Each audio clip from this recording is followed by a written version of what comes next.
로또나 도박을 좋아하는 사람들이 별로 좋아하지 않는 격언이 있습니다. 이 로또나 도박을 좋아하는 사람들은 또 일확천금을 꿈꾸는 사람들이 제일 싫어하는 격언이 있다면 아마 그것은 심은 대로 거둔다입니다. 적게 심고 그보다 수만 수천 배의 결실을 얻기를 원하는데 심은 대로 거둔다라는 이 격언이 얼마나 싫겠습니까? 시험을 앞두고 벼락치기를 하는 사람들도 이 격언을 좋아하지 않습니다. 대부분 내가 공부한 것보다 훨씬 더 많은 결실을 얻기 위해서 벼락치기를 하기 때문에 심은 대로 거두는 걸 원하지 않습니다. 하지만 우리가 이 지구에 살면서 중력의 법칙을 거스를 수 없듯이 심은 대로 거두는 자연의 법칙 또한 거스를 수 없습니다. 대부분의 경우, 특별히 운이 좋거나 특별한 경우를 제외하고는 대부분 심은 대로 거두는 하나님의 법칙을 따라 살아가게 됩니다. 그런데 심은 대로 거둔다는 이 말이 정확하게 나오는 부분이 성경에 있는데 그것이 바로 갈라디아서 6장입니다. 사도 바울이 갈라디아 교회에 편지를 보낸 것이 갈라디아서인데 오늘 우리는 갈라디아서의 내용을 조금 살펴보고 그리고 오늘 본문의 의미를 살펴보도록 하겠습니다. 사도 바울이 갈라디아 교회에 서신을 보내면서 가장 강조한 것이 있습니다. 그것은 바로 예수 그리스도께서 십자가의 죽으심으로 온전히 우리를 죄에서 구원하셨다. 그 복음 외에 다른 어떤 복음도 전하지 말고 다른 어떤 것도 더하지 말라는 것입니다. 천사든 교회의 지도자든 아니면 그가 혹은 사도라 할지라도 이 복음에서 벗어난 어떤 것도 더하게 된다면 그 다른 복음을 전하는 자가 저주를 받게 될 것이라고 바울은 강력하게 경고하고 있습니다. 왜냐하면 우리는 이렇게 생각할 때가 많기 때문입니다. 예수님의 십자가의 속죄가 있지만 내가 교회 생활을 열심히 하고 내가 교회 봉사를 열심히 하고 내가 선행을 많이 쌓으면 예수님의 속죄에 내가 조금이라도 뭔가를 더할 수 있지 않을까라고 생각할 때가 많기 때문입니다. 우리가 마트에 가도 그냥 하나 있는 걸 사는 것보다 1+1을 더 좋아하듯이 예수님의 속죄 플러스 다른 것을 뭔가 더하고 싶은 마음이 우리 마음에 있습니다. 그래서 사람들이 종교적 규칙을 만들기도 하고 또 열심히 있는 사람들을 서로 칭찬하고 그 사람들을 본받으라고 얘기하다 보면 어느 순간 예수님의 십자가의 속죄보다 다른 것들이 강조될 때가 많습니다. 그래서 보통은 선한 의도에서 이런 좋은 열심이나 규칙들을 만드는데 결국은 예수님의 십자가의 속죄를 가리거나 그 의미를 훼손시키는 경우가 있는 것입니다. 하지만 기억해야 합니다. 어떤 무엇도, 어떤 것도, 어떤 누구도, 어떤 열심도, 어떤 순종도, 어떤 선행도 예수님을 대신할 수 없고 예수님을 대신해서 우리를 죄에서 구원할 수 없습니다. 우리가 죄로부터 구원을 받은 건 단 하나의 이유밖에 없는데요. 예수님께서 십자가에서 내가 받아야 할 죄의 형벌을 온전히 다 받으셨기 때문입니다. 나를 사랑하사 자기 몸을 버리신 예수 그리스도께서 나를 위하여 십자가에서 죽으셨고 그 사실을 온전히 믿은 자에게 성령의 약속을 주셨고 그 성령의 약속의 인치심을 받아 우리가 구원을 받은 것입니다. 여기에서 더하거나 뺄 것이 아무것도 없습니다. 만약 우리가 이것 외에 다른 것을 더하게 된다면 종교적 선행, 열심, 봉사 무엇이라도 나의 구원에 다른 어떤 것을 더하게 되면 바로 그 순간 예수님의 죽음이 무의미해집니다. 예수님의 죽음이 아니어도 할 수 있는 것들이 생기게 되는 것입니다. 바울은 갈라디아서 2장 20절에 이렇게 고백하고 있습니다. 우리 한번 같이 읽어볼까요? 갈라디아서 2장 20절입니다. 갈라디아서 2장 20절입니다.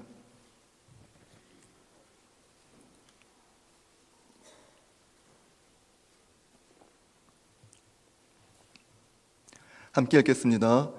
내가 그리스도와 함께 십자가에 못 박혔나니 그런즉 이제는 내가 사는 것이 아니요 오직 내 안에 그리스도께서 사시는 것이라. 이제 내가 육체 가운데 사는 것은 나를 사랑하사 나를 위하여 자기 자신을 버리신 하나님의 아들을 믿는 믿음 안에서 사는 것이라. 아멘. 바울은 자신이 예수님과 함께 십자가에 못 박혔다고 고백합니다. 그리고 지금 이 땅에 자신이 살아가는 것은 오직 자기 안에 계신 예수님께서 자기 안에서 살아가는 것이고 자기는 그 뜻대로 살아간다고 고백합니다.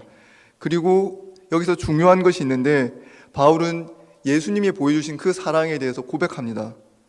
나를 사랑하사 나를 위하여 자기 자신을 버리신, 그러니까 그걸 알았다는 거죠. 예수님의 사랑을 경험했다는 것입니다. 그러니까 이 고백은 그 사랑을 실제로 받지 않았으면 절대 할 수 없는 말입니다. 나를 사랑하사 나를 위하여 자기 자신을 버리신 하나님의 아들.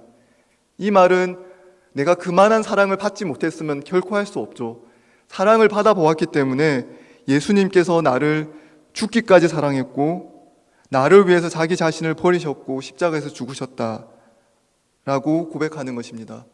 그리고 이것으로 충분하다고 얘기합니다. 그 어떤 것도 다른 것도 더하거나 뺄 것이 없다고 얘기합니다. 바울의 고백을 한마디로 표현하자면 바울은 예수님이 자신을 어떻게 사랑하셨는지를 체험했고 경험했고 그래서 예수님을 믿을 수밖에 없다고 고백하는 것입니다. 사랑하는 성도 여러분, 여러분께서는 예수님이 여러분을 어떻게 사랑하고 계신지, 어떻게 사랑하셨는지, 지금 이 순간에 어떻게 여러분을 사랑하고 있는지 느끼고 체험하면서 살아가고 있으십니까? 저는 여러분께서 매일매일 이 예수님의 사랑을 체험하고 경험하기를 기도합니다. 우리 말씀에 보면 갈라디아서 3장 13절에 이렇게 되어 있습니다. 그리스도께서 우리를 위하여 저주를 받은 바 되사 율법의 저주에서 우리를 속량하셨으니 기록된 바 나무에 달린 자마다 저주 아래에 있는 자라 하였음이라. 이 말씀은 신명기 21장 23절에 있는 말씀을 바울이 인용해서 하는 것인데요. 예수님께서 십자가라는 나무에 달려 죽었습니다. 그런데 신명기 말씀에 보면 누구든지 나무에 달린 자마다 하나님께 저주를 받았다고 되어 있습니다. 그래서 이스라엘 사람들이 가장 피하고 싶은 죽음이 있다면 그것은 나무에 달려 죽는 죽음입니다. 압살롬이 머리가 나무에 걸려서 나무에 달려 죽었습니다. 그래서 사람들이 압살롬이 하나님으로부터 저주를 받았다고 생각을 했습니다. 예수님께서 나무에 달려 죽으셨습니다. 온전히 저주를 받으셨습니다. 왜 저주를 받으셨습니까? 우리를 위하여 저주를 받으셨습니다. 무엇에 대한 저주입니까? 우리의 죄에 대한 저주를 받으셨습니다. 그 죄가 이전의 죄에 대한 것만 받으셨습니까? 그렇지 않습니다. 우리가 과거에 지었던 죄, 오늘 짓고 있는 죄, 미래에 지을 죄, 그 모든 죄를 영원히 속죄하는 속죄를 십자가에서 이루신 것입니다. 왜냐하면 그 모든 죄에 대한 저주를 예수님께서 우리를 대신해서 우리를 위하여 받으셨기 때문입니다. 이것이 하나님의 약속이고 이 약속을 믿는 자들마다 구원을 얻게 되어 있고 성령과 함께 성령님을 매일매일 경험하며 성령님의 내주 가운데 살아갈 수 있습니다. 이것이 바울이 갈라디아서를 통해서 그토록 강조했던 내용입니다. 그런데 오늘 본문을 보면 그토록 하나님의 은혜를 강조하고 예수님의 십자가의 속죄를 강조하던 바울이 이제 행위를 강조합니다. 그토록 행위에 대해서 부정적으로 말하고 율법의 행위가 아니라 하나님의 은혜로 구원을 받는다고 말하던 바울이 이제 오늘 본문에서는 행위에 대해서 얘기하고 있습니다. 바울이 율법의 행위에 대해서 비판적으로 얘기하고 율법의 행위가 아니라 하나님의 은혜로 구원을 받는다고 얘기했기 때문에 바울이 행위를 강조하는 것이 우리는 좀 어색해 보이고 이상하게 여겨집니다. 하지만 바울이 율법의 행위를 비판했다고 해서 모든 행위에 대해서 부정적으로 생각하거나 나쁘게 생각하는 것은 아닙니다. 바울은 육체의 행위에 대해서 비판했습니다. 하지 말라고 했습니다. 내가 어떤 선행을 쌓아서 구원을 받는 어떤 시도도 하지 말라고 했습니다. 그와 동시에 성령의 열매를 맺으라고 했습니다. 성령 안에서 살고 성령을 따라 행하며 성령의 열매를 맺으라고 하는 것입니다. 분명히 우리가 종교적 규칙을 지키는 것으로는 구원을 받지 못합니다. 한번 생각해 보십시오. 내가 어떤 선행을 많이 한다고 해서 그것이 예수님의 십자가의 죽음보다 더 대단한 것이 내 속에서 나올 것이 있겠습니까? 없습니다. 내가 아무리 착한 마음을 먹고 아무리 선행을 많이 쌓아도 예수님의 십자가의 죽음을 대신할 만한 선행이나 그만한 경륜이나 그 높은 경지에 이르는 선을 우리는 얻을 수도 없고 도달할 수도 없습니다. 우리가 해결할 수 없습니다. 그래서 예수님이 오신 것입니다. 그래서 예수님이 죄의 저주를, 율법의 저주를 다 받으신 것입니다. 그래서 이제 우리가 율법의 저주로부터 자유로워졌습니다. 이제는 더 이상 무엇인가 선행을 더해서 구원받으려고 하는 노력을 하실 필요가 없습니다. 그러면 우리는 어떻게 살아야 될까요? 이러한 자유가 우리를 방종하게 만들 수는 없습니다. 예수 그리스도를 믿는 믿음을 통해서 우리 안에 성령께서 임하시면 성령께서 우리를 성령의 뜻대로 믿음의 열매를 맺는, 성령의 열매를 맺는 삶으로 인도하십니다. 성령님께서는 하나님의 영이시고 동시에 예수님의 영이십니다. 그래서 바울의 고백처럼 성령님께서 우리 안에 내주하시면 예수께서 이제는 내 안에 사셔서 내가 이 땅에 사는 것이 내가 사는 것이 아니라 예수께서 사는 것이 됩니다. 그리고 우리는 성령에 합당한 열매를 맺게 되는 것입니다. 그래서 바울은 갈라디아서 5장 16절에 성령을 쫓아 행하라고 권면합니다. 또한 25절에 이른 것처럼 우리가 성령으로 살면 또 성령으로 행하게 될 것이라고 말씀하십니다. 오늘 우리가 읽은 갈라디아서 6장 6절부터 10절 말씀은 그 성령을 따라 행하는 일 중에 아주 중요한 일 한 가지를 권면하고 있습니다. 이 본문은 상당히 설교하기 어려운 본문입니다. 종교개혁가 마틴 루터도 성경에 있는 여러 구절 가운데 마틴 루터가 갈라디아서를 설교하기를 정말 좋아했던 분이신데, 왜냐하면 그분의 주 모토가 믿음으로 구원받는다이기 때문에 행위보다 믿음이라는 걸 강조하신 분임에도 불구하고 갈라디아서에서 가장 설교하기 꺼려했던 본문이 어디냐면 갈라디아서 6장 6절입니다. 이 본문만은 마틴 루터가 설교하기에 주저함이 있었습니다. 저 또한 주저함이 있습니다. 하지만 이 본문을 그 말씀이 뜻하는 바 그대로 한번 나눠보도록 하겠습니다. 말씀의 가르침을 받는 사람은 6장 6절에 뭐라고 되어 있습니까? 가르침을 받는 자는 말씀을 가르치는 자와 모든 좋은 것을 함께 하라고 되어 있습니다. 바울이 아주 완곡하게 썼습니다. 모든 좋은 것을 함께 하라. 이 말의 의미는 완곡하게 썼지만 이겁니다. 말씀에 가르치는 자들이, 말씀의 사역자들이 생계의 어려움을 겪지 않도록 모든 좋은 것을 나누라는 것입니다. 재정적인 후원을 하라는 것입니다. 마틴 루터가 이 본문을 설교하기 힘들었던 이유가 그 당시 중세의 성직자들이 돈으로 인해서 많이 부패하였고, 그런데 이 본문은 마치 목사에게 돈을 더 많이 주라고 권면하고 있는 본문처럼 보이기 때문입니다.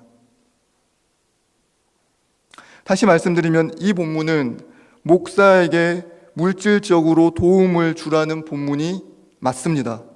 많은 분들이 제가 아닙니다 라고 얘기할 걸 기대하면서 들으셨을 텐데 그렇지 않습니다. 갈라디아서는 분명하게 말합니다. 가르침을 받는 자는 말씀을 가르치는 자와 모든 좋은 것을 함께하라. 이 6장 6절부터 10절에 좋은 것, 착한 일, 모든 좋은 것, 이 표현들은 다 물질적인 걸 말합니다. 이 완곡하게 썼지만 분명합니다. 좋은 것, 좋은 말을 하라는 것이 아닙니다. 좋은 것을 나누고 어려운 가정이 있으면 돈을 주고 물질을 나누고 그렇게 하라는 것입니다.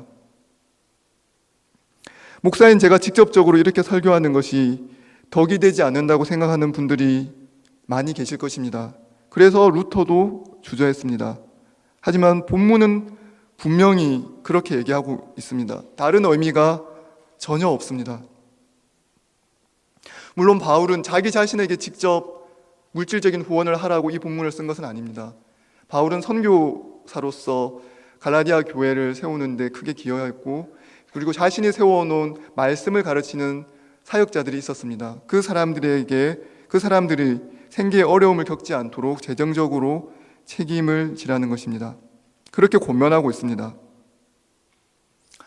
사랑하는 성도 여러분, 여러분께서는 어떤 사람이나 단체가 가장 중요하게 생각하는 것이 무엇인지 알고 싶다면 무엇을 보시겠습니까? 어떻게 하면 우리는 어떤 사람이나 어떤 단체가 중요하게 생각하는 것이 무엇인지 알 수 있을까요? 첫 번째는 말로 물어보는 것입니다.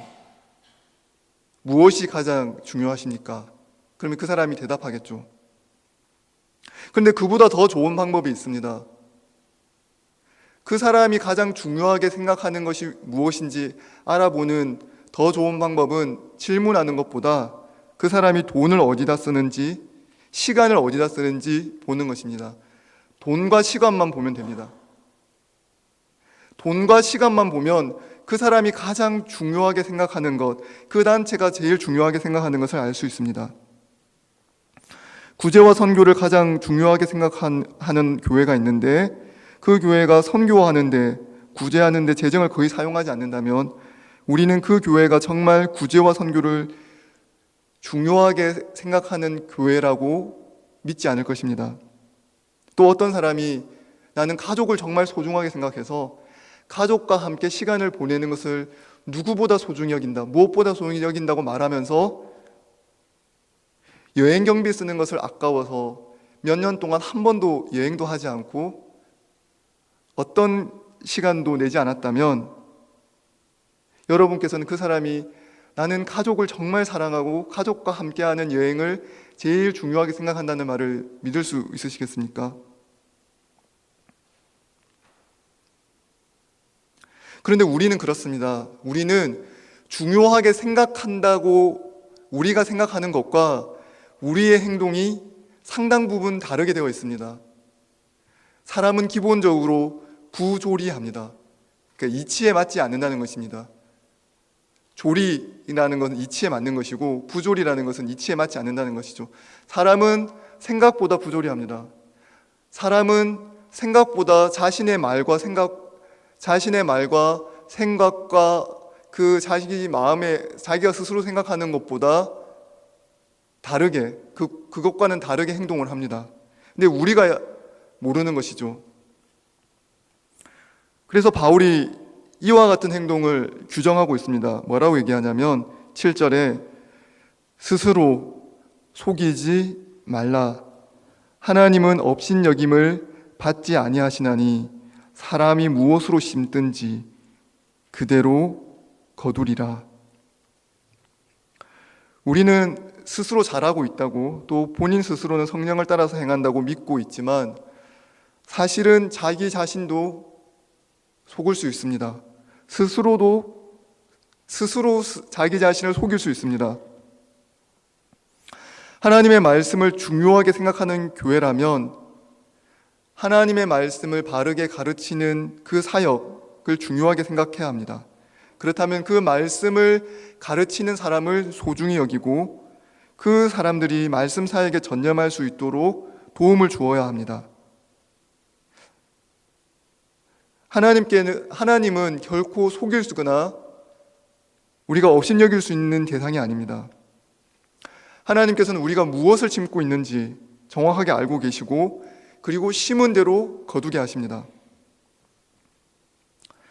사랑하는 성도 여러분, 하나님의 말씀을 배우고 그 말씀으로부터 오는 하나님의 은혜를 경험하는 것이 여러분에게 중요한 일입니까? 그것이 중요하다고 느끼십니까? 그것이 정말 여러분의 인생에서 절실하다고 느끼고 그리고 필요하다고 생각하며 살아가고 계십니까? 그렇다면 그 일을 위해서 무엇인가를 심으시기 바랍니다. 그러면 그것이 성령을 위해서 심는 일이 될 것입니다. 이 말씀은 말씀을 전하는 사역자들에게 더 무서운 말씀입니다. 말씀을 가르치는 일이 이토록 중요하다면 그 일에 전력을 다해야 하기 때문입니다. 기도와 말씀에 전념하는 것이 우리가 받은 사명이면 그 일에 최선을 다해야 하고 그것으로 교회와 성도들에게 은혜를 끼쳐야 합니다. 그래서 하나님께서 여기에 임재하시고 이곳 가운데 하나님의 능력과 하나님의 은혜가 넘치게 하는 일을 감당해야 하는 것입니다. 말씀의 사역자가 성령을 위하여 심어야 합니다. 자기의 시간을 써야 합니다. 자기의 시간과 자기의 그 몸의 열정과 그 모든 에너지를 말씀을 열심히 연구하여 성도들에게 하나님의 은혜를 전하는 데 최선을 다해야 합니다. 말씀의 사역자도 성령을 위하여 심어야 합니다. 바로 그때 하나님의 약속이 이루어질 것입니다. 성령을 위하여 심는 자가 영생을 얻고 교회가 영생을 얻고 그 교회에 하나님의 은혜가 넘쳐난다는 하나님의 약속이 이루어지는 것입니다. 우리의 육체를 위해서 심으면 육체로부터 얻을 수 있는 것을 얻게 됩니다. 그것은 썩어 없어지는 것이고 영원하지 않는 것입니다. 말씀을 가르치는 자들을 재정적으로 후원하는 것, 그 자체가 성령을 위하여 심는 행위는 아닐 수 있습니다. 중세교회에서도 많은 사람들이 성직자들에게 재정적으로 후원을 많이 했습니다. 하지만 그 결과가 성령을 위하여 심는 것은 아니었습니다. 심은 대로 거둔다고 했는데 그 결과가 좋지 못했습니다. 재정적으로 후원하지만 목사가 재정적으로 타락할 수도 있고 또 그 안에 사람의 욕심이 작용해서 좋지 못한 결과를 낳을 수 있습니다. 성도들은 열심히 재정적으로 책임져 주었는데 말씀을 가르치는 자가 부패하고 타락할 수도 있습니다. 그럼에도 불구하고 성경은 분명하게 얘기합니다. 교회는 하나님의 말씀을 가르치는 일을 소중히 여겨야 하고 그 일을 위하여 심어야 합니다. 그리고 교회는 하나님의 말씀을 통해서 믿음이 형성되어야 하고 하나님의 은혜를 풍성히 경험해야 합니다. 언제든지 교회 안에 말씀을 가르치는 사람들이 말씀을 생명 있게 전해야 하고 그 말씀의 은혜가 크게 넘쳐서 그 교회에 하나님의 말씀이 흥왕하여 믿는 자들이 더욱더 많아지고 교회에 하나님께서 영생을 더욱더 더하여 주셔서 믿는 자들이, 회개하는 자들이, 천국의 기쁨을 맛보는 자들이 점점 더 많아지게 해야 됩니다. 이것이 하나님께서 우리에게 요구하시는 바이고 교회의 사명이고 교회가 소중히 여겨야 하는 바입니다. 이 일은 쉽지 않습니다. 열심히 재정적으로 후원을 했지만 그러나 별로 좋은 결실을 얻지 못할 때도 있고 또 열심히 이 일을 하지만 하나님의 뜻을 따라 성령을 위하여 심었지만 결과가 좋지 못할 수도 있습니다. 그래서 바울은 9절에 말씀하고 있습니다. 우리가 선을 행하되 낙심하지 말지니 포기하지 아니하면 때가 이름에 거두리라. 말씀으로부터 오는 은혜는 잘 보이지 않습니다. 눈에 보이는 결과가 나오지 않습니다. 차라리 건물을 지어 올리면, 재정을 사용해서 건물을 지어 올리면 그건 바로 눈에 보이는데 말씀의 은혜를 위해서 재정을 사용하는 건 별로 눈에 보이지 않고 눈에 띄지 않습니다. 그래서 더 낙심될 때가 많습니다. 하지만 교회는 예수님께서 우리를 위하여 십자가에 죽으시고 그래서 우리를 대신하여 죄의 형벌을, 율법의 저주를 온전히 받으셨다는 그 말씀을 믿는 믿음 위에서만 서 있습니다. 다른 어떤 요소가 없습니다. 교회가 왜 있습니까? 말씀이 있고 그 말씀의 은혜가 있고 말씀의 은혜가 흥왕하고 그래서 그 말씀의 은혜로 인해서 사람들이 점점 더해지는 것입니다. 다른 것이 없기 때문에 교회가 더욱더 말씀을 위하여 우리의 물질과 우리의 시간과 우리의 에너지를 쏟는 것입니다. 그러면 심은 대로 거두게 되어 있고 결실을 맺을 때가 반드시 오게 되어 있습니다. 성령의 열매를 맺는, 그리고 성령을 위하여 우리가 하는 행동이 꼭 말씀 사역자에게 재정 후원하는 것만 있는 것은 아닙니다. 바울은 다른 여러 가지 것도 많이 이야기합니다. 무엇이 있습니까? 기회 있는 대로 모든 이에게 착한 일, 제가 아까 말했죠. 착한 일이 무엇입니까? 가서 힘내라고 말하는 게 아닙니다. 여기서 착한 일은 돈을 주는 것이고, 여기서 착한 일은 재정적인 도움을 주는 것이고, 배고픈 우리 형제 자매가 있으면 빵을 주는 것이고 밥을 사주는 것이고 그런 도움을 실제로 주는 것입니다. 교회 안에 경제적으로 어려움을 돕는 사람이 있다면 믿음의 가정들에게 먼저 그 일을 하라고 성경은 얘기하고 있습니다. 6장 2절에 보듯이 그것이 우리가 서로의 짐을 지어주는 방식입니다. 근데 그것이 바로 그리스도의 법입니다. 사랑하는 성도 여러분, 우리가 받아야 할 율법의 저주를 누가 졌습니까? 우리가 졌나요? 내가 져야 될 내 몫의 저주니까 우리가 온전히 감당했습니까? 그렇지 않습니다. 우리가 져야 될, 우리가 마땅히 받아야 할 저주를 예수님께서 대신 졌습니다. 예수님이 대신 져야 할 어떤 이유나 우리가 예수님께 대신 져달라고 요구할 어떤 명분도 없을 때 예수님께서 우리를 사랑해서 자기 몸을 버리사 우리를 위하여 그 짐을 대신 지어주신 것입니다. 그것이 그리스도의 법입니다. 교회 안에 형제자매를 돕는 방법이 이와 같다는 것입니다. 어떻게 돕습니까? 형제자매가 가지고 있는 짐이 있습니다. 그 짐을 서로 지는 것입니다. 지어줘야 될 이유가 있습니까? 없습니다. 여러분의 짐입니까? 아닙니다. 그런데 성경은 뭐라고 얘기합니까? 너희가 짐을 서로 지라. 그리하여 그리스도의 법을 성취하라. 그것이 성령 안에서 성령을 위하여 심는 교회가 하는 행동이고 성도님들께서 하시는 삶의 방식입니다. 예전에 한국이 다 같이 가난하던 시절이 있었습니다. 70년, 60년, 70년대, 80년대까지도 한국의 사람들이 대부분 많이 가난했고 또 한국 교회 안에 가난한 사람들이 많았습니다. 근데 그 시절에 한국 교회는 이런 간증이 많았습니다. 서로 도와주는 간증들이 많이 있었습니다. 어려움을 겪는 가정이 있으면 교회 안에서 서로 도와주고 기도하고 사랑과 물질을 함께 나눴습니다. 말로만 사랑하는 것이 아니라 물질로 도와야 될 사람이 있다면 물질로 도왔습니다. 그것이 성령을 따라 사는 삶이었고 성경이 우리에게 명령하는 바였습니다. 저는 개인적으로 많은 사람들로부터 많은 도움을 받으며 살아왔습니다. 저는 고등학교에 입학한 후 대학을 졸업할 때까지 집에서 학비와 생활비를 받아본 적이 없습니다.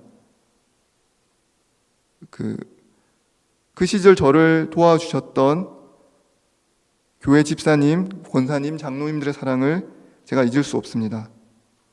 감사하게도 그분들이 말로만 사랑한다고 하지 않고 반드시 도움을 주셨습니다. 저한테 와서 말로만 힘내라고 돌아가셨다면 제가 배가 고파서 더 힘들었을 텐데 반드시 말에 더해서 실제적인 도움들을 많이 주셨습니다. 저는 그 도움을 통해서 교회 안에서 성령을 따라 행하는 사람들의 모습을 경험할 수 있었습니다. 사랑하는 성도 여러분, 사도 바울의 말씀처럼 우리는 우리가 심은 대로 거두게 되어 있습니다.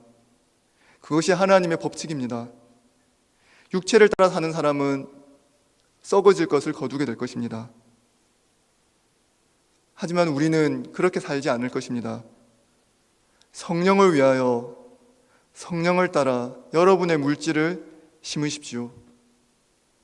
그러면 하나님께서 그 심은 대로 우리 안에서 성령의 열매를 맺게 하실 것이고 우리 교회 안에 영생을 더욱더 더해 주실 것입니다. 교회 안에 믿는 자들이 더욱더 많아지고 성령의 열매가 많아지며 그 성령의 열매로 인하여 교회 안에 하나님의 기쁨이 가득가득 넘치게 될 것입니다. 성령 안에서 성령을 따라 성령을 위하여 심는 인생이 복된 인생입니다. 하나님께서는 우리를 구원하실 때 이런 복된 인생을 살라고 구원하신 것입니다. 구원함을 받았는데 여전히 돈이 더 중요하고 여전히 내 성공이 더 중요하고 여전히 내 명예가 가장 소중하다면 우리는 썩어 없어질 것에 우리의 돈과 우리의 시간과 우리의 에너지를 심고 있는 것입니다. 하나님은 말씀하십니다. 복된 인생을 살라고. 성령을 위하여 성령 안에서 성령을 따라 여러분의 물질과 여러분의 시간과 여러분의 에너지를 심으십시오. 그리하면 심은 대로 거둘 것입니다. 매일매일 성령 안에서 성령을 위해서 우리의 물질과 시간을 심는 저와 여러분이 되기를 소망합니다. 기도하시겠습니다.